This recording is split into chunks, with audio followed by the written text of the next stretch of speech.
Əminəm ki, bunu çoxları bilmir. Nəyi?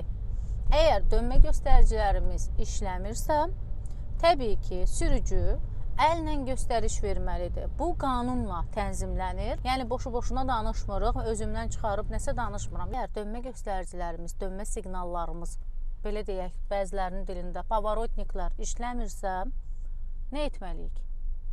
Sürücü nə etməlidir? Əllə siqnallar vermə. Hansı əllə verilir siqnallar, bilirsiniz onu?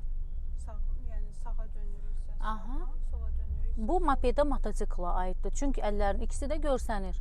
Əgər maşının, avtomobilin içərisində oturmuşsan, sağ əlini sağa yönlərdin. Başqa sürücülər gördü mü səni? Yox. Deməli, şüşəmizi endiririk, sol şüşəni aşağı, sol əlimizlə sola açırıqsa yana, sola geriyə dönürəm. Dirsəkdən bükürüksə sağa dönürəm. Əlimizi tam yuxarı qaldırmışıqsa dayanıram deməkdir.